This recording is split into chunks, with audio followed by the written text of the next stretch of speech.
Hello दोस्तों, आज हम राष्ट्रीय आंदोलन एससीईआरटी और एनसीईआरटी दोनों बुक से कवर करेंगे। आपने ऐसा महसूस किया होगा कि भारतीयों में भारी असंतोष संतोष व्याप्त है। राष्ट्रवादी अब नहीं चाहते थे कि अंग्रेज भारत में बिना रोक टोक शासन करे। भारतीय अब संगठित रूप से अंग्रेजों का विरोध करना चाहते थे। शुरुआती वर्षों में कुछ संगठनों की स्थापना हुई जिनके प्रभाव क्षेत्रीय स्तर तक ही सीमित रहे, लेकिन उनके उद्देश्य राष्ट्रीय हित में थे। इन संगठनों के द्वारा देश में के भिन्न भिन्न भागों में भारतीय जनता को सामाजिक और राजनीतिक रूप से जागरूक करने का प्रयास किया गया। ये देख लेते हैं महत्वपूर्ण शुरुआती राष्ट्रीय संगठन, क्योंकि इसमें से एग्जाम में जरूर क्वेश्चन पूछा जाता है। 1851 में ब्रिटिश भारत के 3 प्रोविंस में शुरू में अलग अलग 3 संगठनों का गठन हुआ। देखिए, पूछा जा सकता है कि कितने प्रोविजन थे? 3, जिनके सदस्य मुख्यतः अंग्रेज और भारतीय जमींदार थे। बंगाल में ब्रिटिश इंडियन एसोसिएशन, मद्रास में मद्रास नेटिव एसोसिएशन और मुंबई में मुंबई एसोसिएशन। इन तीनों जो प्रोविजनल का नाम याद रखना, Indian association, Madras native association और मुंबई एसोसिएशन। 1867 ईस्वी में पूना सार्वजनिक सभा की स्थापना किसने की थी? महादेव गोविंद रानडे ने किया। इसके सदस्य मध्य वर्गीय सामान्य लोग थे। 1876 इंडियन एसोसिएशन की स्थापना किसने की? सुरेंद्रनाथ बनर्जी ने। पूना सार्वजनिक सभा की किसने की? महादेव गोविंद रानडे। और इंडियन एसोसिएशन की सुरेंद्र बनर्जी द्वारा कलकत्ता में की गई। कहाँ की गई है इंडियन एसोसिएशन की? कलकत्ता में। इनसे के सदस्य भी पढ़े लिखे आम लोग थे। 1878 नेटिव प्रेस और पॉलिटिकल एसोसिएशन कॉन्फ्रेंस कलकत्ता का गठन हुआ। देखिए, ये 1867 में है, ये 1876 और 1878। 1883 में अखिल भारतीय सम्मेलन में सुरेंद्र नाथ बनर्जी द्वारा कुछ पढ़े लिखे भारतीयों को बुलाया गया। 1884 में मद्रास महाजन सभा का गठन किया गया। इनके अधिकांश सदस्य मध्य वर्ग के लोग थे। 1885 Allahabad people's association, Mumbai presidents association सदस्यों के सदस्य भी मध्य वर्ग के लोग थे। 28 दिसंबर 1885 भारतीय राष्ट्रीय कांग्रेस की स्थापना हुई। राष्ट्रीय कांग्रेस की स्थापना कब हुई? 28 दिसंबर 1885। 28 दिसंबर 1885 भारतीय राष्ट्रीय कांग्रेस 28 दिसंबर 1885। 1850 के बाद राजनीतिक संगठनों से जुड़े लोगों के मन में देश के प्रति एक सोच विकसित हुई। इन लोगों की नज़र में भारत में विकास करने वाले सभी वर्ग, धर्म, रंग, जाति, भाषा और लिंग समूह के लोग भारतीय हैं और भारत इन भारतीयों का घर है। यहाँ के संसाधन एवं व्यवस्था पर भारतीयों का हक होना चाहिए। जब तक अंग्रेज यहाँ से बाहर नहीं जाएंगे, भारत भारतीयों का नहीं हो सकता। इसी तरह अपने देश के प्रति लोगों के राष्ट्रीयता की भावना का विकास होने लगा और राष्ट्रवाद का जन्म हुआ। धीरे धीरे इन संगठनों की राष्ट्रवादी चेतना और गहरी होती गई। इस भावना का आधार यह सोच थी कि भारतीयों को भारत और यहाँ के लोगों के बारे में सोचने, समझने, काम करने की आज़ादी होनी चाहिए। इस तरह भारतीयों में राष्ट्रीयता की भावना जगी। इसे पनपने में कई कारणों ने मिलजुल कर भूमिका निभाई। भारत में अंग्रेजी राज की औपनिवेशिक नीतियों ने अपनी ज़रूरतों को पूरा करने के लिए भारत का आर्थिक शोषण करना शुरू किया। इंग्लैंड ने अपनी औद्योगिक ज़रूरतों के लिए सस्ते कच्चे माल के निर्यात और तैयार माल के लिए बाजार खरीदार के रूप में भारत का उपयोग किया। परिणाम स्वरूप इंग्लैंड ने इस अपने कपड़ा उद्योग को प्रोत्साहित करने के लिए भारत से निर्यात होने वाले कपड़ों पर भारी मात्रा में टैक्स लगाए, ताकि यहाँ के जो कपड़ा बनाते हैं उनका कपड़ा महंगा बिके। जबकि इंग्लैंड के में तैयार माल को कर में राहत प्रदान की। अंग्रेजों की सिविल एवं सैन्य प्रशासन काफ़ी खर्चीला था। ऊंचे पदों पर भारतीयों की बहाली न करके अंग्रेजों की ही बहाली की जाती थी। ऊंचे पदों पर किसे रखा जाता था? अंग्रेजों को। और उन्हें मोटी तनख्वाह भी दी जाती थी। अपनी तनख्वाह की सारी रकम वे इंग्लैंड भेज देते थे। भारतीय मामलों में जुड़े इंग्लैंड में काम करने वाले अफसर को भी भारत से ही पैसा दिया जाता था। इन आर्थिक शोषणों के कारण भारत में अकाल साल दर साल पड़ने लगा, क्योंकि भारतीय कृषक अपनी ज़रूरतों के अनुसार अनाज का उत्पादन नहीं करते थे, बल्कि इंग्लैंड की जनता और उद्योगों को ध्यान में रखकर वस्तुओं का उत्पादन करना पड़ता था। भारतीय नेताओं ने अंग्रेजों की भारत विरोधी आर्थिक नीतियों को ही दरिद्रता के लिए जिम्मेदार बताया। इनके अनुसार स्वदेशी माल और स्वराज ही समस्या का एकमात्र समाधान था। अंग्रेजों ने संपूर्ण भारत को अपने हित में राजनीतिक रूप से एकीकृत किया। भारत की राजनीतिक एकता ने देश के हर कोने के लोगों को मिलने जुलने का अवसर प्रदान किया। अंग्रेजों ने राजनीतिक एकता स्थापित करने के साथ ही प्रशासनिक एकरूपता भी कायम की। समूचे भारत में एक ही तरह की न्यायिक और प्रशासनिक व्यवस्था स्थापित की। अंग्रेजों ने संपूर्ण भारत को सड़क, तार और रेलवे के माध्यम में एक सूत्र में बांधा। परिवहन के साधनों एवं प्रशासनिक एकरूपता में अलग अलग जगहों पर रहने वालों को मिलने जुलने एवं ब्रिटिश प्रशासन की शोषणकारी नीतियों पर विचार विमर्श का मौका दिया। फलस्वरूप भारत में राष्ट्रवाद की भावना को संगठित होने के लिए एक मंच मिला। अंग्रेजी शिक्षा ने भारत में आधुनिक राष्ट्रवाद की भावना को सशक्त बनाया। पाश्चात्य शिक्षा प्रणाली ने संपूर्ण भारत को एक बुद्धिजीवी वर्ग दिया, जो पाश्चात्य विचार, स्वतंत्रता, समानता और भ्रातृत्व की भावना से प्रेरित था। अंग्रेजी भाषा के रूप में शिक्षित भारतीयों को एक संपर्क भाषा मिली, जिनके माध्यम से वे अपनी समस्याओं एवं विचारों से संपूर्ण भारत में एक दूसरे को अवगत करा सकते थे। अंग्रेजों के आगमन के पश्चात भारत में आधुनिक समाचार पत्रों का विकास हुआ। सस्ते समाचार पत्र लोगों तक पहुंचने लगे। धीरे धीरे भारतीय लोगों के द्वारा ही समाचार पत्र छापे जाने लगे। इसके बाद क्या था? भारतीयों के द्वारा ही समाचार पत्र छापे जाने लगे। इन समाचार पत्रों ने अंग्रेजों की शोषणकारी नीतियों को उजागर किया। समाचार पत्रों के माध्यम से जब अंग्रेजों के अत्याचार एवं शोषण का पर्दाफाश होने लगा, तो अंग्रेजों ने vernacular press act. Vernacular press act कब आया था? 1878 में। के माध्यम से प्रतिबंधात्मक कार्रवाई की ताकि इनका प्रसार रुक जाए, लेकिन प्रतिबंध के बावजूद भी भारतीय समाचार पत्र अपने मिशन में लगे रहे। अखबार अब लाखों लोगों तक पहुंचने लगे। अंग्रेजों के शोषणों के विरुद्ध समाचार पत्रों ने जनमत बनाने और राष्ट्रीयता के प्रसार में मुख्य भूमिका अदा की। देसी भाषा वर्नाकुलर एक्ट प्रेस एक्ट 1878 के द्वारा भारतीय भाषाओं में छपने वाले अखबारों पर प्रतिबंध लगा दिया गया। भारतीय अखबारों पर कब प्रतिबंध लगाया गया? 1878 में। और कौन से एक्ट के द्वारा? वर्नाकुलर प्रेस एक्ट के द्वारा। Indian Mirror, Bengali Kesari, Marathi Hindu, Patriot, Amrita Bazar Patrika इत्यादि अनेक अंग्रेजी समाचार पत्र भारतीय भाषा के समाचार पत्रों ने अंग्रेजों के कुकृत्यों को प्रकाशित किया। कौन कौन से अखबार थे वो? Indian Mirror, Bengali Kesari, Marathi Hindu, patriot और अमृत बाजार पत्रिका। साथ साथ प्रतिनिधियों के द्वारा शासन की व्यवस्था, स्वतंत्रता एवं लोकतांत्रिक विचारों को आम लोगों के बीच लोकप्रिय बनाया। इस प्रकार भारतीय समाचार पर राजनीतिक प्रशिक्षण एवं राष्ट्रवादी विचारों के फैलाव के मुख्य हथियार के रूप में काम करने लगे। कुछ अंग्रेज विद्वान जैसे विलियम जोन्स, मैक्स मूलर, कौन कौन से थे? विलियम जोन्स और मैक्स मूलर आदि के शोध एवं उत्खनन के बाद प्राचीन भारतीय संस्कृति के समृद्ध एवं बहुमूल्य धरोहर को उजागर करने का सफल प्रयास किया। यूरोपीय विद्वानों ने वेदों, उपनिषदों आदि की व्याख्या से यह साबित करने का प्रयास किया कि भारतीय आर्य उसी मानव शाखा के लोग हैं जिनसे यूरोपीय जातियां उपजी हैं। इससे भारतीयों में जो कुंठाग्रस्त थे आत्मविश्वास जगा। शिक्षित भारतीयों ने अपनी पुरानी परंपरा, रीति रिवाज एवं सामाजिक प्रथाओं का पुनः परीक्षण करना शुरू किया। इन लोगों ने भारतीय समाज की बुराइयों को दूर करने का प्रयास किया। उपरोक्त परिस्थितियों के आलोक में जब भारत में राष्ट्रवादी विचार एक आकार लेने लगे, तभी ICS में भर्ती होने की आयु घटाकर 21 वर्ष से 19 वर्ष कर दी गई, ताकि भारतीय शिक्षित युवक परीक्षा में शामिल ही न हो पाए। भारतीय शस्त्र अधिनियम बनाकर भारतीयों को नियंत्रित एवं प्रताड़ित करने का प्रयास किया गया। इन कार्यों ने अंग्रेजों के प्रति असंतोष को बढ़ावा दिया। कई राजनीतिक संस्थाओं का जन्म हुआ एवं सरकार विरोधी आंदोलन चले। लॉर्ड रिपन ने जाति भेद पर आधारित न्यायिक असमानता को दूर करने का प्रयास किया। हमारे लिए लॉर्ड रिपन ने कई काम किए, एक अच्छा आदमी था। इसने इल्बर्ट बिल के माध्यम से, कौन सा बिल था? इल्बर्ट बिल के माध्यम से भारतीय जिला एवं सत्र न्यायाधीश को भी वही शक्ति तथा अधिकार प्रदान किए जो यूरोपीय न्यायाधीशों को मिले हुए थे। यह व्यवस्था यूरोपियों को पसंद नहीं आई। लॉर्ड रिपन के काम किसको पसंद नहीं आए? यूरोपियों को, क्योंकि वो भारतीयों के लिए अच्छे काम कर रहा था। इन लोगों ने इल्बर्ट बिल को संगठित विरोध किया। फलत वायसराय को यह बिल वापस लेना पड़ा। इस घटना ने यह सिद्ध कर दिया कि भारतीयों को यूरोपियों के बराबर दर्जा हासिल नहीं है।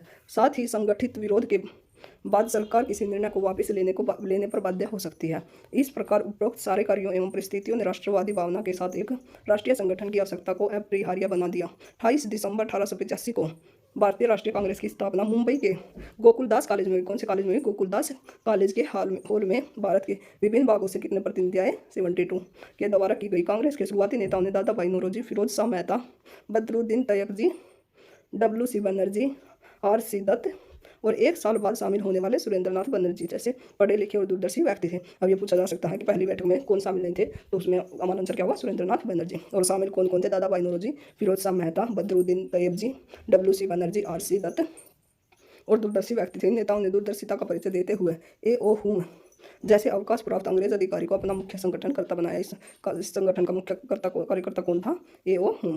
कांग्रेस के शुरुआती दिन। कांग्रेस अपने शुरू के दिनों में राष्ट्रीय चेतना के फैलाव का हर संभव प्रयास करना चाहती थी। अंग्रेज प्रशासन भारत को राष्ट्र के रूप में मानते ही नहीं थे। वे सिर्फ भारत की एक भौगोलिक शब्दावली के रूप में परिभाषित करते थे, क्योंकि भारत उनकी नज़र में अलग अलग धर्मों, संप्रदायों, जाति और भाषा भाषियों का समूह था। वे इसे क्या मानते थे? भौगोलिक शब्दावली। कांग्रेसी नेताओं ने इसका खंडन नहीं किया, बल्कि सुरेंद्रनाथ बनर्जी, गोखले, तिलक आदि नेताओं ने भारत को बनता हुआ राष्ट्र बताया। बनता हुआ राष्ट्र किसने बताया? सुरेंद्रनाथ बनर्जी, गोखले और तिलक ने। कांग्रेस के नेताओं का मानना था कि भारत की सांस्कृतिक विभिन्नताओं को देखते हुए सावधानी पूर्वक राष्ट्रीय एकता की कोशिश की जाए। यह तय किया गया कि कांग्रेस का वार्षिक अधिवेशन बारी बारी से देश के भिन्न भिन्न हिस्सों में आयोजित किया जाए और अध्यक्ष उस क्षेत्र का न हो जहां अधिवेशन हो। ये कोशिश की गई कि ताकि गर्म दल का कोई सदस्य अध्यक्ष न बने। कांग्रेस ने यह तय किया कि किसी भी प्रस्ताव को पारित करने में अल्पसंख्यकों के विचारों को ध्यान में रखा जाए तथा काउंसिलिंग में उनके निर्वाचित प्रतिनिधियों की संख्या आबादी के अनुपात से कम न हो। शुरुआती दौर से ही राष्ट्रवादी नेता धर्मनिरपेक्ष के प्रबल पक्षधर थे। कांग्रेस यह भी चाहती थी कि राजनीतिक कार्यकर्ता संगठित होकर अखिल भारतीय स्तर पर अपनी गतिविधि चलाए। कहाँ पर? अखिल भारतीय स्तर पर।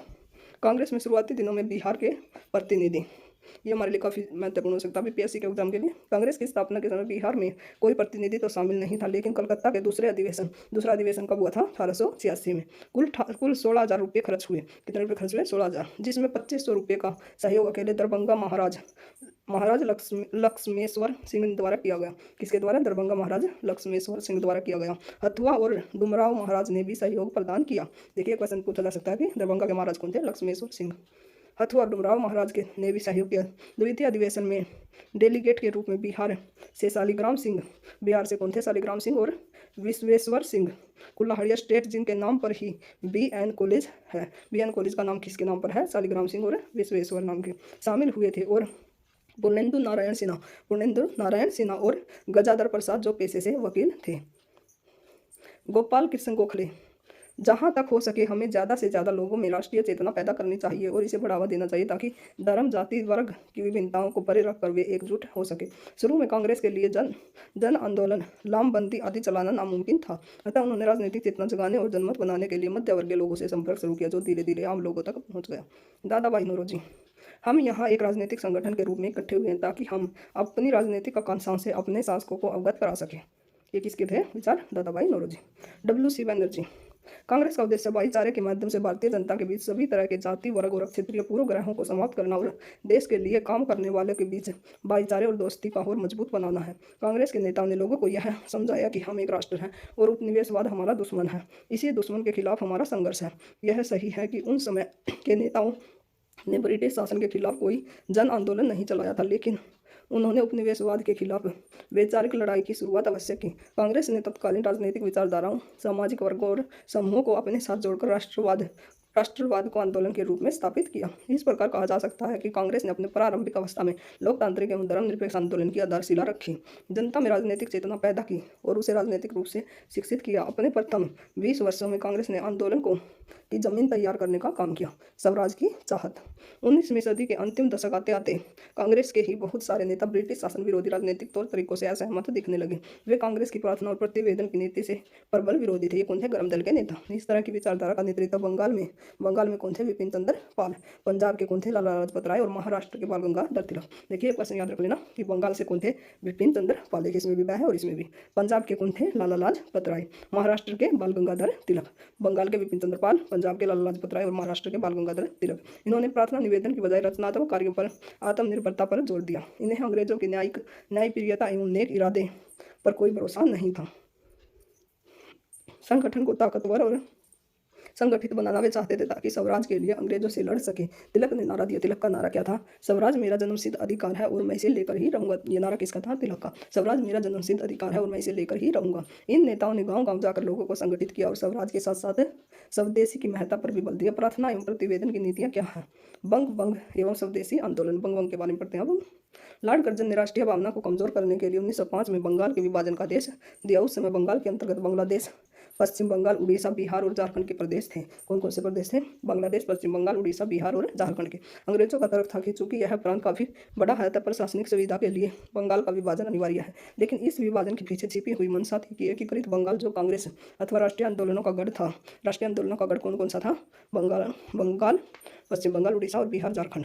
उसे सामुदायिक आधार पर हिंदू बहुल पश्चिम बंगाल, बिहार, झारखंड और उड़ीसा में और मुस्लिम बहुल पूर्वी बंगाल को एक दूसरे से विभाजित किया जाए। इस विभाजन में बंगालावासी क्षेत्र को 2 भागों में विभाजित किया गया तथा बिन भौगोलिक और भाषिक स्थिति रखने वाले बिहार, उड़ीसा और झारखंड को पश्चिम बंगाल के अंतर्गत रखा गया। पश्चिम बंगाल के अंतर्गत कौन कौन आए? बिहार, उड़ीसा और झारखंड। और राष्ट्रवादी एवं भारतीय राष्ट्रीय कांग्रेस ने कर्जन के इस कार्य का विरोध करने का निर्णय लिया। 16 अक्टूबर 1905, देखिए ये डेट भी पूछी जाती है। 16 अक्टूबर 1905 को विभाजन लागू होने के दिन समूचे बंगाल में शोक दिवस मनाया गया। बंगाल में शोक दिवस कब मनाया गया? 16 अक्टूबर 1905। 16 अक्टूबर 1905 को क्या मनाया गया? शोक दिवस। लोगों ने उपवास रखे। बंगाल की गलियों में वंदे मातरम के नारे गूंजने लगे। कलकत्ता के टाउन हॉल में एक सभा हुई। टाउन हॉल में सभा कहाँ पर हुई? कलकत्ता में, जिनमें तिलक भी उपस्थित थे। लोगों ने विदेशी वस्तुओं के बहिष्कार और स्वदेशी वस्तुओं के उपयोग का संकल्प लिया। छात्रों ने स्कूल एवं कॉलेजों तथा वकीलों ने न्यायालयों के बहिष्कार किया। स्वदेशी आंदोलन में महिलाओं ने भी बढ़ चढ़कर भाग लिया। स्वदेशी आंदोलन को देश के कोने कोने में राष्ट्रवादियों ने फैलाने का निर्णय लिया। बंगाल से बाहर स्वदेशी आंदोलन का नेतृत्व किसने किया? तिलक और लाला लाजपत राय के हाथों में था। किसके? तिलक और लाला लाजपत राय, बाल गंगाधर तिलक। सरकार के दमन सरकार ने दमन का सहारा लिया, आम सभाओं पर प्रतिबंध लगा दिए गए, अखबारों पर जुर्माना लगाया गया, राष्ट्रीय नेताओं को गिरफ्तार किया गया, तिलक को राजद्रोह के आरोप में फंसाकर 6 वर्षों के लिए कारावास में डाल दिया गया। 6 वर्षों के लिए कारावास में कैसे डाला गया? बाल गंगाधर तिलक को। आंदोलन धीरे धीरे कमजोर पड़ता गया, लेकिन युवा राष्ट्रवादियों में आक्रोश बरकरार था। ये लोग अंग्रेजी अफसरों की हत्या करके उनके दमन का जवाब देना चाहते थे। सांप्रदायिकता का बीजारोपण। अंग्रेजों ने बंगाल विभाजन से प्रयोग में लाई गई सांप्रदायिकता की नीति को आगे बढ़ाते हुए 1906 में मुसलमान जमींदारों एवं नवाबों द्वारा ढाका में स्थापित ऑल इंडिया मुस्लिम लीग के गठन में भरपूर सहयोग दिया गया। 1906 में कौन सी थी? All India Muslim league. League ने बंगाल विभाजन का जायजा बताया। लीग ने मुसलमानों के लिए अलग निर्वाचन मंडल की मांग की। निर्वाचन मंडल की मांग किसने की? मुस्लिम लीग ने, जिसे 1909 में सरकार ने मान लिया। इसे सरकार ने कब माना? 1909 में। आरक्षित सीटों से चुन कराने वाले मुसलमान प्रतिनिधि सिर्फ अपने ही समुदाय के लोगों के हित और अर्थ की बात करने लगे। इसी समय पंजाब में हिंदू सभा नामक राजनीतिक दल का गठन किया गया। इनका विस्तार हिंदू महासभा के रूप में 1915 में किया गया। दोनों दल परस्पर विरोधी विचारधारा रखने वाले थे, जिससे आगे चलकर भारतीय राष्ट्रीय आंदोलन सांप्रदायिक विचारों में कमजोर हुआ। सांप्रदायिक विचारों में कमजोर कब हुआ राष्ट्रीय आंदोलन? 1915 में। अतिवादी क्रांतिकारी। ब्रिटिश सत्ता से असंतुष्ट युवा वर्ग में अतिवादी विचार भी पनपने लगा। यह युवा कांग्रेस क्रांतिकारी आवश्यकता पड़ने पर हिंसा का रास्ता अपनाने को भी तैयार थे। खुदीराम बोस, ये खुदीराम बोस सबसे युवा फांसी पर चढ़ने वाला व्यक्ति था। खुदीराम बोस राष्ट्रीय आंदोलन में बम की राजनीति का प्रारंभ करने वाले प्रथम क्रांतिकारी थे। प्रथम क्रांतिकारी कौन थे? खुदीराम बोस। इनके पहले अपने उद्देश्य की प्राप्ति के लिए क्रांतिकारियों द्वारा पिस्तौल का ही इस्तेमाल किया जाता था। खुदीराम बोस का मकसद आज़ादी के लिए संघर्ष करने वालों को यातना देने वाले अंग्रेज अधिकारियों को सबक सिखाना था। मुजफ्फरपुर के जिला न्यायाधीश कौन थे? D.H. किंग फोर्ड की हत्या की जिम्मेदारी इन्हीं को दी गई। ये कौन थे इसके जिम्मेदार? खुदीराम बोस। इन्होंने गलती में किंग्सफोर्ड इस जगह प्रिंगले कन्नेडी की बग्गी पर 30 अप्रैल 1908 को बम फेंक दिया। कौन सी डेट थी उस दिन? 30 अप्रैल 1908। किसकी बग्गी पर? प्रिंगले कन्नेडी। तो वो फेंकना किस पर चाहते थे? किंग्सफोर्ड पर। बग्गी में सवार कन्नेडी की बेटी घटनास्थल पर ही मर गई और अस्पताल में कन्नेडी की पत्नी ने दम तोड़ दिया। खुदीराम बोस रातों रातों मीलों पैदल चलकर बैनी रेलवे स्टेशन पहुंचे। कौन से स्टेशन पर पहुंचे? बैनी रेलवे स्टेशन। कुछ लोगों द्वारा इस घटना की चर्चा चल रही थी, जिस पर खुदीराम बोस अचानक बोल पड़े, क्या किंगफोर्ड नहीं मरा? वहां के लोगों को इन पर शक हुआ और ये पकड़े गए। मुकदमा चलाकर इन्हें 11 अगस्त 1908 को इन्हें फांसी दे दी गई। इन्होंने बम कब फेंका? 30 अप्रैल 1908 को। इन्हें फांसी कब दी गई? 11 अगस्त 1908 को। मुजफ्फरपुर बम कांड में एक नई राजनीतिक चेतना का प्रारंभ हुआ। इस घटना के संबंध में 22 जून 1908 को केसरी के संपादकीय में तिलक ने लिखा कि 1897 को जब पुणे में प्लेन कमिश्नर रैंड की हत्या चापेकर बंधुओं द्वारा की गई। चापेकर बंधुओं द्वारा कब की गई थी? 1897 में। उसके बाद मुजफ्फरपुर बम विस्फोट की घटना तक कोई ऐसा महत्वपूर्ण काम नहीं हुआ जो अधिकारियों को ध्यान प्रजा की तरफ खींचता। दोनों घटनाओं में काफ़ी अंतर है। अगर काम को साहसपूर्वक सही अंजाम देने की दृष्टि से देखा जाए तो चापेकर बंधुओं के काम को बंगाल की घटना से श्रेष्ठतर मानना होगा। चापेकर बंधु और बंगाल के क्रांतिकारियों द्वारा की गई हत्याएं साधारण हत्याओं से भिन्न थी, क्योंकि अंजाम देने वाले समझते थे कि वे राष्ट्रहित में महत्वपूर्ण कार्य कर रहे हैं। यद्यपि मुजफ्फरपुर और पुणे की दोनों घटनाओं का उद्देश्य एक ही था, लेकिन मुजफ्फरपुर की घटना का दृष्टिकोण व्यापक था, क्योंकि पुणे के प्लेन कमिश्नर की हत्या का कारण पुणे की अव्यवस्था और अत्याचार था, जबकि मुजफ्फरपुर की घटना का कारण बंगाल का विभाजन था। मुजफ्फरपुर की घटना का क्या कारण था? बंगाल का विभाजन। पृथक निर्वाचन मंडल। किसी खास धर्म और जाति के लोगों का चुनाव अपने जाति या धर्म के लोगों द्वारा किया जाता है। सांप्रदायिकता। किसी संप्रदाय द्वारा अपने राजनीतिक स्वार्थों की प्राप्ति के लिए धार्मिक भावनाओं का इस्तेमाल। गांधी का आगमन। दक्षिण अफ्रीका में सत्याग्रह का शब्द प्रयोग करने के बाद महात्मा गांधी 1915 में भारत लौटे। गांधी जी ने अंग्रेजों की नस्ल वेदी नीति के खिलाफ अहिंसक आंदोलन चलाकर दक्षिण अफ्रीका के लोगों के हक की लड़ाई लड़ी। दक्षिण अफ्रीका में उनके संघर्षों एवं उनकी सफलता ने भारत में उन्हें काफ़ी लोकप्रिय बना दिया। सत्याग्रह। शोषण एवं अन्याय के विरुद्ध अहिंसक तरीके से न्याय की मांग। नस्ल भेद, शारीरिक रंग एवं बनावट के आधार पर लोगों के बीच भेदभाव। गांधी जी ने तत्कालीन परिस्थितियों को समझने के लिए पूरे देश का दौरा किया और साबरमती आश्रम को स्थापित किया। ये किसके कहने पर किया उन्होंने ऐसा? गोपाल कृष्ण गोखले के। गांधी जी के आगमन के समय भारत में होम रूल आंदोलन पूरे जोर पर था, लेकिन वे इसके शरीक नहीं हुए। वे होम रूल आंदोलनकारियों के इस विचार के विरोधी थे कि अंग्रेजों के लिए कोई भी मुसीबत उनके लिए अवसर है। इसी रणनीति के तहत होम रूल आंदोलन छिड़ा गया। गांधी जी नरमपंथी राजनीति से में भी आस्था नहीं रखते थे। गांधी जी सिर्फ सत्याग्रह में विश्वास रखते थे। वे किसी भी संगठन में अपनी शर्तों पर शामिल होना चाहते थे। भारत में सत्याग्रह का प्रयोग कब किया गया? चंपारण में। गांधी जी ने राष्ट्रीय आंदोलन की मुख्य धारा से जुड़ने के लिए स्थानीय समस्याओं को लेकर चंपारण, बिहार, अहमदाबाद और खेड़ा में आंदोलनों का नेतृत्व किया। कौन कौन से में किया? चंपारण, अहमदाबाद और खेड़ा में। चंपारण और खेड़ा तो किसानों का आंदोलन था, लेकिन अहमदाबाद आंदोलन औद्योगिक मजदूरों से संबंधित था। पहले इनके जो चंपारण और खेड़ा आंदोलन थे वो किससे संबंधित थे? किसानों से, और अहमदाबाद का औद्योगिक मजदूरों से। सबसे सफल कहानी बिहार के चंपारण की है। 19वीं सदी के आरंभ में चंपारण के किसानों के साथ अंग्रेज बगान मालिकों ने एक समझौता किया। इस फैसले के तहत बीघे के केवल 3 कट्टे अर्थात 3/20 में किसानों को नील की खेती अनिवार्य रूप से करनी पड़ती थी। इसे 3 कठिया पद्धति भी कहते थे। तो इनका पहला आंदोलन किसके विरोध में था? 3 कठिया पद्धति के विरोध में। लेकिन 19वीं सदी के अंत में जर्मनी के रासायनिक रंगों ने नील की मांग को अंतर्राष्ट्रीय बाजार से बाहर कर दिया। किसान नील की मांग घट जाने के कारण खेती नहीं करना चाहते थे, लेकिन अंग्रेज बगान मालिकों ने समझौते से मुक्त करने के लिए कई तरह की अनुचित शर्तें रखी। किसानों के विरोध एवं तंगहाली के बावजूद अंग्रेज जमींदार किसानों को लूटते रहे। चंपारण के किसानों को जमींदारों के चंगुल से मुक्त कराने के लिए राजकुमार शुक्ल, ये नाम काफी इंपॉर्टेंट है, राजकुमार शुक्ल ने कांग्रेस के लखनऊ अधिवेशन में गांधी जी से चंपारण आने का आग्रह किया। गांधी जी जब किसानों की समस्याओं को समझने के लिए चंपारण पहुंचे तो कमिश्नर ने उन्हें वापस जाने का आदेश दिया, लेकिन गांधी जी ने इसे मानने से इनकार कर दिया और किसी भी दंड को भुगतने का फैसला किया। भारत सरकार गांधी जी को अब तक विद्रोही नहीं मानती थी और इस मुद्दे को तुल देना चाहती थी। अतः उसने स्थानीय प्रशासन को अपना आदेश वापस लेकर गांधी जी को चंपारण के गांव में जाने की छूट देने का निर्देश दिया। गांधी जी अपने सहयोगी ब्रज किशोर और राजेंद्र प्रसाद महादेव देसाई, जेबी कृपलानी एवं बिहार के स्थानीय नेताओं के साथ घूम घूम कर अपनी समस्या को जानने का प्रयास करने एवं बयान दर्ज करने लगे। कौन कौन थे इनके साथी? ब्रज किशोर, राजेंद्र प्रसाद महादेव देसाई और जेबी कृपलानी। इसे एक बार और कर लीजिए, ब्रज किशोर, राजेंद्र प्रसाद महादेव देसाई और जेबी कृपलानी। सरकार ने भी मामले की छानबीन के लिए कमेटी गठित की, जिसका सदस्य गांधी जी को ही बनाया गया। गांधी जी आयोग को समझने में सफल रहे और 3 कटिया व्यवस्था समाप्त हो तथा बागान मालिकों द्वारा अवैध रूप से वसूली रकम वापस की जाए। बागान मालिक 25% रकम वापस करने पर सहमत हुए। गांधी जी मान गए, क्योंकि इनकी नज़र में यह भी बागान मालिकों के लिए बहुत बड़ी बेइज्जती थी। शर्मिंदगी से 1 दशक के अंदर ही बागान मालिक चंपारण छोड़कर चले गए। चंपारण की सफलता के बाद अहमदाबाद के मजदूरों ने भी मदद मांगी। वे विश्व युद्ध के कारण बढ़ती महंगाई को लेकर वेतन वृद्धि की मांग कर रहे थे, लेकिन मिल मालिक मजदूरों की मांगों पर ध्यान नहीं दे रहे थे। गांधी जी ने शांतिपूर्वक हड़ताल का सुझाव दिया, लेकिन बगैर वेतन के मजदूर लंबे समय तक हड़ताल नहीं कर सकते थे। इसी परिस्थिति में गांधी जी ने सवम भूख हड़ताल पर बैठने का निर्णय लिया। गांधी जी की भूख हड़ताल से घबराकर मिल मालिकों ने मजदूरों का वेतन बढ़ाने का निर्णय ले लिया। गांधी जी ने भारतीय राष्ट्रवादियों को सत्याग्रह का शस्त्र दिया। शांतिपूर्वक हड़ताल और उपवास के माध्यम से अंग्रेजी साम्राज्यवाद और राष्ट्रवादियों ने डटकर मुकाबला किया।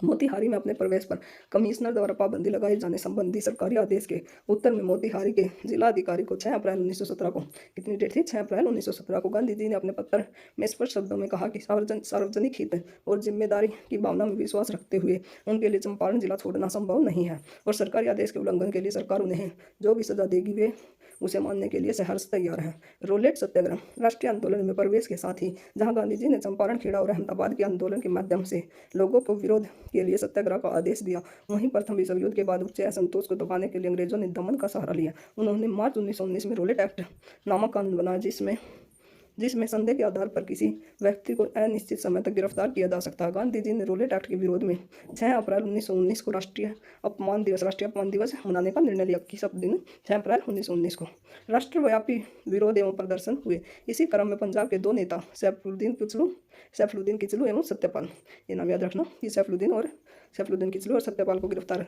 इस आंदोलन के बाद किया गया था रोलेट एक्ट कानून के।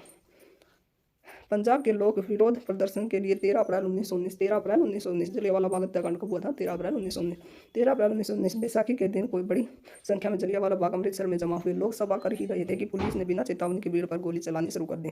सैकड़ों लोग मारे गए और हजारों की संख्या में घायल हुए। सारे देश में इस घटना ने लोगों को आंदोलित कर दिया। खिलाफत आंदोलन। प्रथम विश्व युद्ध के पराजय के बाद तुर्की के खलीफा को पद से हटा दिया गया। दुनिया के अन्य हिस्सों के मुसलमानों की तरह भारतीय मुसलमान भी ओटोमन साम्राज्य के पवित्र इस्लामिक स्थलों पर खलीफा का नियंत्रण ही देखना चाहते थे। भारतीय मुसलमानों ने मोहम्मद अली और शौकत अली के नेतृत्व में, किसके नेतृत्व में? मोहम्मद अली और शौकत अली। खिलाफत आंदोलन के कौन नेतृत्वकर्ता नेता? मोहम्मद अली और शौकत अली के नेतृत्व में अंग्रेजों की वादा खिलाफी के विरुद्ध खिलाफत आंदोलन की शुरुआत की। गांधी जी ने इसे हिंदू मुस्लिम एकता के अवसर के रूप में देखते हुए जलियांवाला बाग हत्याकांड और खिलाफत के मामले में हुए अत्याचार के विरुद्ध असहयोग आंदोलन चलाकर स्वराज की मांग का आह्वान किया। स्वराज की मांग का आह्वान पहली बार कब किया गया? खिलाफत आंदोलन के दौरान। खलीफा मुसलमानों का धार्मिक एवं राजनीतिक रूप से प्रधान व्यक्ति। खिलाफत आंदोलन कब शुरू हुआ? अगस्त 1920 को गांधी जी के नेतृत्व में असहयोग आंदोलन चलाने का निर्णय लिया गया। असहयोग आंदोलन के दरमियान सरकारी पदवियों को छोड़ने का निर्णय लिया गया। रविंद्रनाथ टैगोर की कौन सी उपाधि थी? नाइट की। और महात्मा गांधी ने केसरी हिंद की उपाधि त्याग दी। चुनाव का मतदाताओं द्वारा बहिष्कार किया गया। वकीलों से न्यायालय छोड़ने का आह्वान किया गया। मोतीलाल नेहरू, सी.आर. दास, राजगोपालाचारी और आसफ अली जैसे वकीलों ने वकालत छोड़ दी। किसने छोड़ दी? मोतीलाल नेहरू, सी.आर. दास, राजगोपालाचारी और आसफ अली। विद्यार्थियों ने स्कूलों कॉलेजों को छोड़ दिया। लोगों ने विदेशी वस्त्रों के बहिष्कार का निर्णय लिया। विदेशी वस्त्रों की होली जलाई गई। इंग्लैंड से आयातित वस्त्रों की मात्रा में भारी गिरावट हुई। पूरे देश की जनता आंदोलित हो उठी।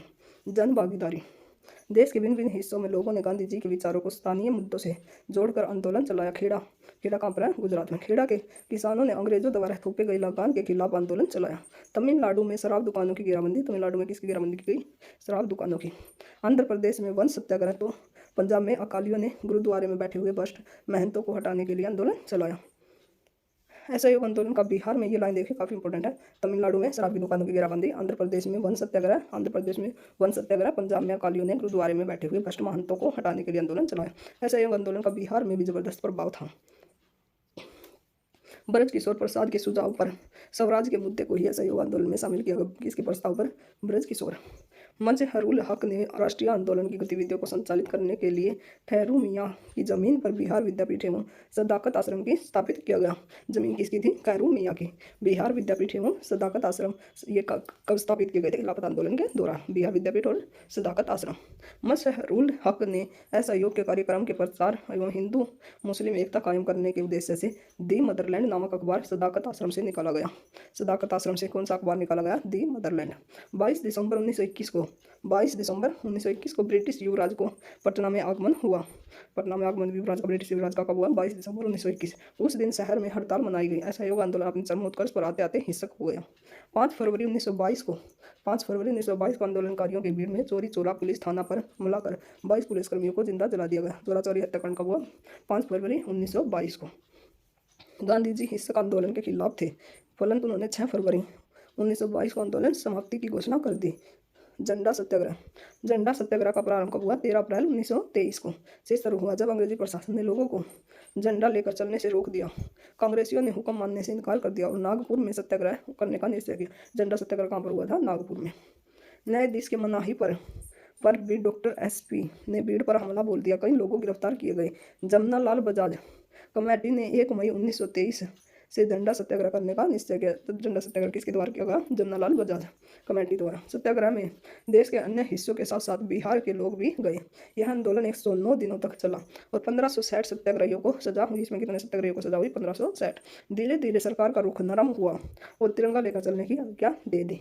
तिरंगा लेने की आज्ञा कब दी गई? ये झंडा आंदोलन के बाद। ये आंदोलन कब चला था? कब तक चला? 109 दिन तक। और शुरू कब हुआ था? 1 मई 1923 को। शहीद हरदेव ने तिरंगे के सम्मान में शहादत दी। तिरंगे के सम्मान में शहादत किसने दी? शहीद हरदेव ने। नागपुर झंडा सत्याग्रह में देश के कोने कोने से सत्याग्रही पहुंचे। बिहार से सत्याग्रहियों को भेजने की जिम्मेदारी राजेंद्र बाबू की थी। बिहारी सत्याग्रहियों के जत्थे में एक युवक हरदेव नारायण सिंह भी थे, जो पटना जिले के अकबरपुर पालीगंज पथ के पर अवस्थित गांव तोरणी के रहने वाले थे। कौन से गांव के थे? तोरणी के। वे परिवार छोड़कर अपने साथी अवध बिहारी सिंह, व्यास सिंह, हरदेव सिंह, अवध बिहारी, व्यास सिंह और हरदेव सिंह आदि के साथ नागपुर पहुंचे। यह 18 जून 1923 को इन लोगों को कैद कर लिया गया और 1 वर्ष की सश्रम कारावास की सजा सुनाई गई। खान पान की कठिनाइयों के कारण अस्वस्थता बिगड़ने लगा। साथ ही सत्याग्रहियों ने ब्रिटिश अधिकारियों से माफी मांग जेल से छूटने की सलाह दी, लेकिन इन्होंने माफी मांगने से इनकार कर दिया। इनकी मृत्यु नागपुर जेल में ही हुई थी। इनकी मृत्यु कहाँ पर हुई थी? नागपुर जेल में। किसकी? हरदेव सिंह की। उस समय राजेंद्र बाबू भी उसी जेल में बंद थे। हरदेव नारायण सिंह का शव राजेंद्र बाबू, सरदार पटेल, चित्तरंजन दास आदि को सौंपा गया। दाह संस्कार सबने मिलकर किया। अपने शहीद पुत्र की याद में पिता चंद्रिका सिंह जीवन पर्यंत तिरंगा अपने कंधे पर ढोते रहे। इनके पिता कौन थे? चंद्रिका सिंह। अगली लड़ाई की तैयारी। असहयोग आंदोलन की समाप्ति 1922 के बाद कांग्रेस का अधिवेशन गया में संपन्न हुआ। 1922 के बाद कहाँ पर हुआ? गया में। गांधी जी ने अपने अनुयायियों को सुदूर देहांतों में रचनात्मक कार्य करने का संदेश दिया, जबकि चित्तरंजन दास और मोतीलाल नेहरू जैसे नेताओं ने पार्टी को परिषद के चुनाव में भाग लेने का पक्ष लिया। इनका तर्क था कि परिषद के माध्यम से सरकार की नीतियों को प्रभावित करना। इसी बिंदु पर मतभेद के बाद चित्तरंजन दास और मोतीलाल नेहरू ने फरवरी 1923 में स्वराज दल का गठन किया। पटना में ही इनकी आरंभिक बैठक हुई, लेकिन बिहार में डॉक्टर राजेंद्र प्रसाद आदि के प्रभाव के कारण स्वराज दल असफल रहा। असहयोग आंदोलन के स्थगन के बाद जनता के बीच उपजी असंतोष की भावना का लाभ उठाने के उद्देश्य से भारतीय कम्युनिस्ट पार्टी एवं राष्ट्रीय स्वयं सेवक संघ आरएसएस का गठन हुआ। उनमें से एक पार्टी सर्वहारा वर्ग का प्रतिनिधित्व थी तो दूसरी खुद की हिंदूवादी और उग्र राष्ट्रवादी संगठन मानती थी।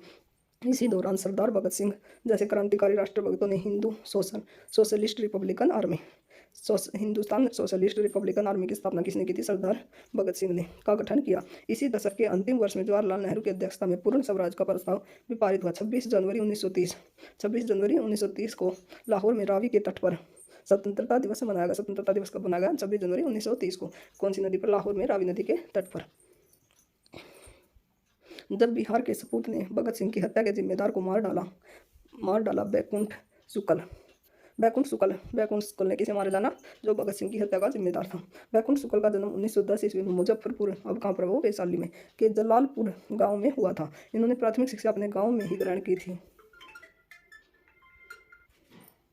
इन्होंने प्रारंभिक शिक्षा अपने गांव में ही ग्रहण कर मथुरापुर गांव के लोहर प्राइमरी स्कूल में शिक्षक बने। इन्होंने 1930 में सविनय अवज्ञा आंदोलन में सक्रिय रूप से भाग लिया। इन्हें गिरफ्तार कर पटना कैंप जेल में रखा गया। कौन सी जेल में रखा गया? पटना कैंप में। किसको? बैकुंठ शुक्ल को। 1931 में गांधी इरविन समझौते के बाद अन्य सत्याग्रहियों के साथ रिहा किए गए। बाद में हिंदुस्तान सोशलिस्ट रिपब्लिक आर्मी के संपर्क में आकर क्रांतिकारी बन गए। किसके संपर्क में आ गए? Hindustan Socialist Republican Party. Phanindra Nath Ghosh जो बेतिया के निवासी थे। फणींद्र नाथ घोष कहाँ के थे? बेतिया के। जब दल विरोधी कार्य करने लगा तब इनकी हत्या के कार्यक्रम में इन्हें सक्रिय योगदान दिया। फणींद्र नाथ घोष ने सरकार की तरफ से अनेक राजनीतिक षड्यंत्रों में गवाही दी। लाहौर षड्यंत्र कांड में भी वह मुख्य मुखबिर थे।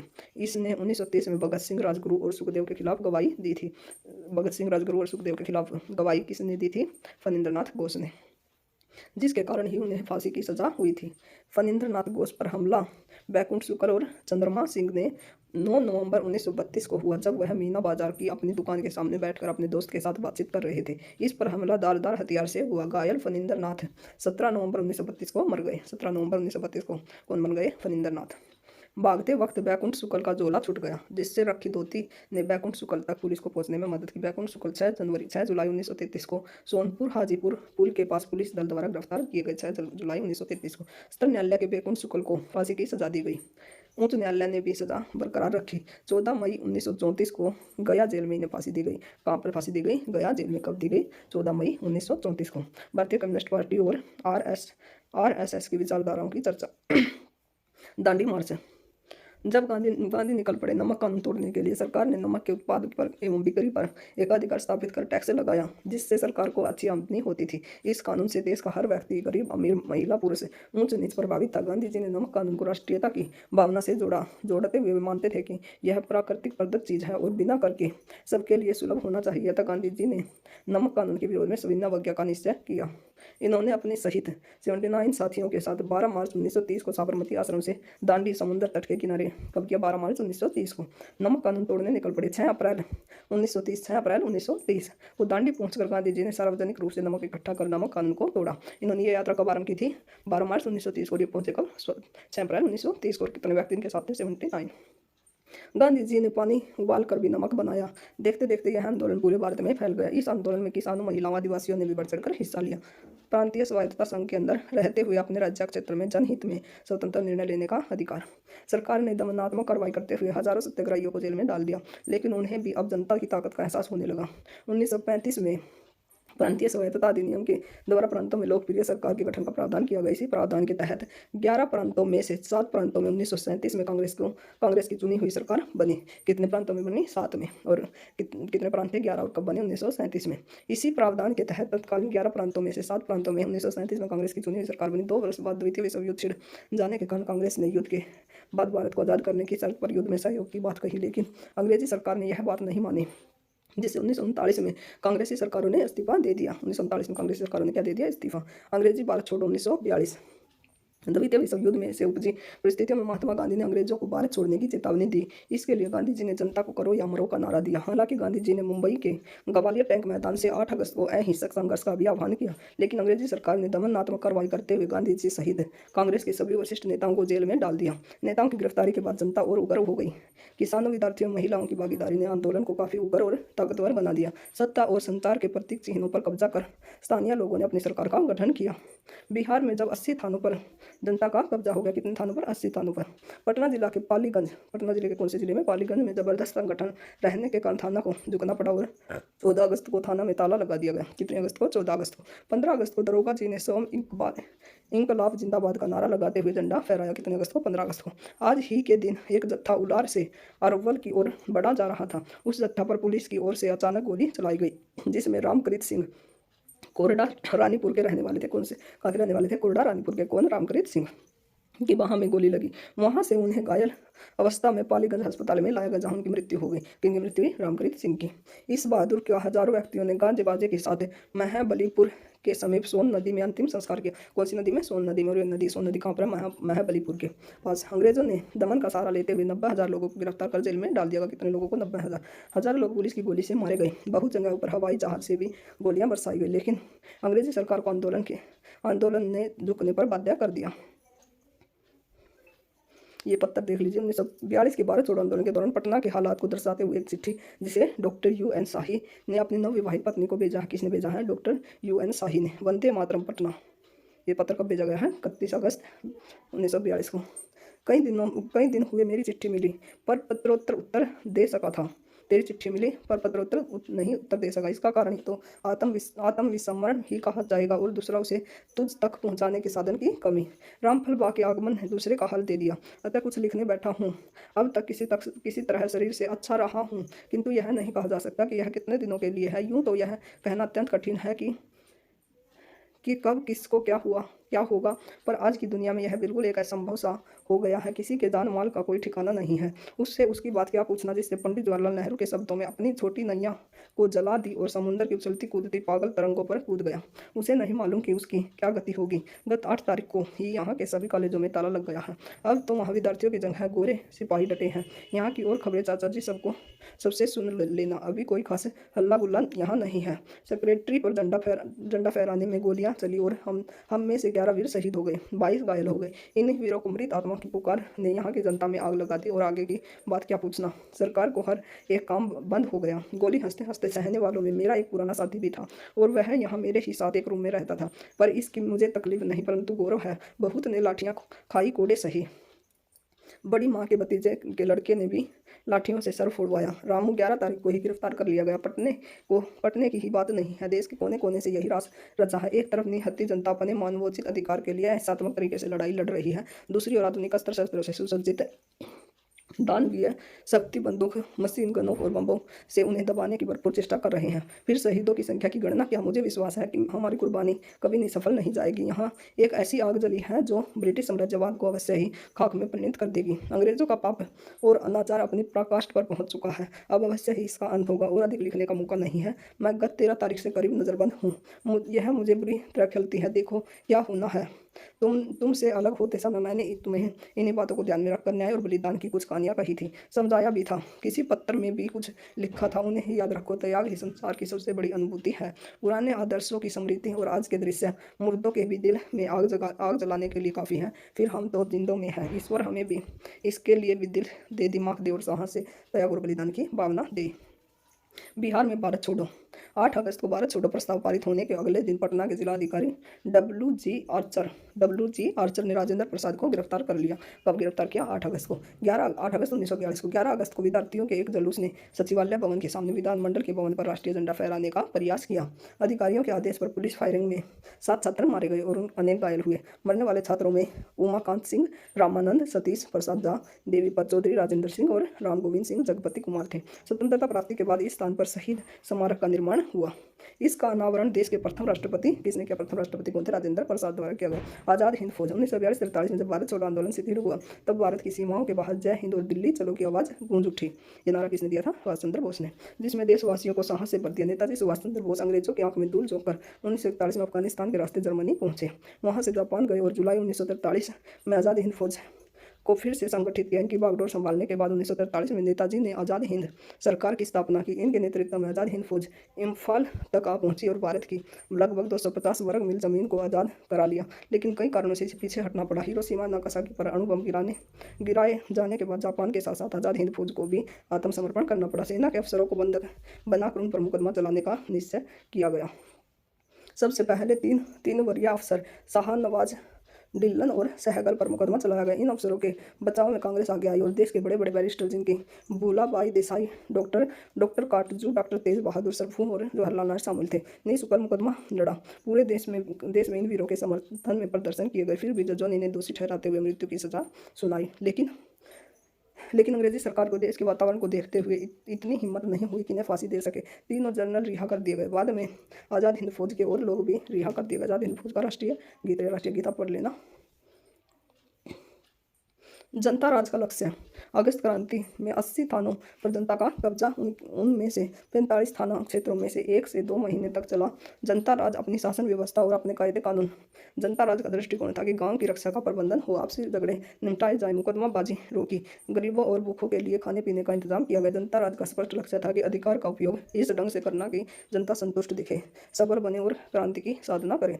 स्वतंत्रता के साथ साथ विभाजन, राष्ट्रीय आंदोलन जैसे जैसे संगठित होकर स्वतंत्रता की ओर बढ़ा, अंग्रेजों ने फूट डालो और राज करो की नीति का सहारा लिया। मुस्लिम लीग की स्थापना के साथ ही उसकी हर नाजायज मांग भी मानी जाती रही, ताकि दोनों मुख्य संप्रदाय हिंदू और मुस्लिम के बीच वैमनस्य की भावना बढ़े। अंग्रेजी शासन ने अल्पसंख्यकों के लिए पृथक निर्वाचन मंडल की व्यवस्था के शुरू में 3 मुस्लिम लीग अपने आपको मुसलमानों के एकमात्र प्रतिनिधि संगठन के रूप में स्थापित नहीं कर सके। लेकिन धीरे धीरे कांग्रेस द्वारा मुसलमानों के अपने पक्ष में गोलबंद करने की विफलता ने मुस्लिम लीग की ताकत एवं महत्वाकांक्षा को बढ़ा दिया। सांप्रदायिकता मानसिकता वाले विशुद्ध और राष्ट्रीय आंदोलन की मुख्य धारा में अपनी जगह नहीं बनाने वाले नेता मुस्लिम लीग के साथ जुड़ने लगे। अब लीग खुद को मुसलमानों की एकमात्र संस्था के रूप में मान्यता चाहती थी, लेकिन यह कांग्रेस की मंजूर नहीं था, क्योंकि अब भी कांग्रेस के बहुत बड़े नेता मुसलमान थे। लीग ने 1930 ईस्वी के दशक में ही 2 राष्ट्रों का सिद्धांत स्वीकार कर लिया। 1940 में मुस्लिम बहुल पश्चिमोत्तर और पूर्वी क्षेत्रों में मुसलमानों के लिए स्वतंत्र राज्य की मांग की। 1946 में प्रांतीय चुनाव में पृथक निर्वाचन क्षेत्र में लीग की बेजोड़ सफलता ने पाकिस्तान की मांग के प्रति इसे और मुखर कर दिया। सरकार ने पाकिस्तान की मांग और भारत की स्वतंत्रता के संबंध में अध्ययन करने के लिए 3 सदस्यीय कैबिनेट मिशन भारत भेजा। कैबिनेट मिशन ने मुस्लिम बहुल क्षेत्र को कुछ स्वायत्तता प्रदान करते हुए ढीले ढाले महासंघ के रूप में अविभाजित भारत का सुझाव दिया। कैबिनेट मिशन के कुछ सुझाव पर लीग और कांग्रेस की आपत्ति थी। इन आपत्तियों में अब देश का विभाजन नहीं टाला जा सकता था। मुस्लिम लीग ने पाकिस्तान की मांग के समर्थन में जनता से प्रत्यक्ष कार्रवाई दिवस 16 अगस्त 1946 को मनाने का आह्वान किया। कब किया? 16 अगस्त 1946। इसी दिन कलकत्ता में सांप्रदायिक हिंसा भड़क उठी। इससे तेजी से अधिकांश भारत को अपनी चपेट में ले लिया और लाखों लोग मारे गए, करोड़ों लोग शरणार्थी हो गए। ब्रिटिश सरकार कैबिनेट मिशन की सफलता के बाद परिस्थिति को देखते हुए भारत को विभाजन करने का मन बना चुकी थी।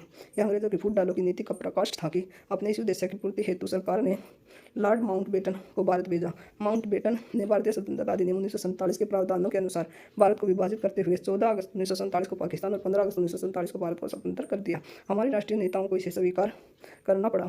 विभाजन के बाद भारत का भूगोल बदल गया। कुछ समय के लिए नफरत पूर्ण माहौल बन गया था। इस तरह स्वतंत्रता हमारे लिए आनंद से ज़्यादा पीड़ा लेकर आई। धीरे धीरे हमारे राष्ट्रीय नेताओं ने सूझबूझ से परिस्थितियों पर विजय पाई और भारत एक समृद्ध, सशक्त और आदर्श लोकतंत्र की ओर कदम बढ़ाने लगा। ये था राष्ट्रीय आंदोलन का हमारा चैप्टर, जो SCERT से लिया गया। Thank you.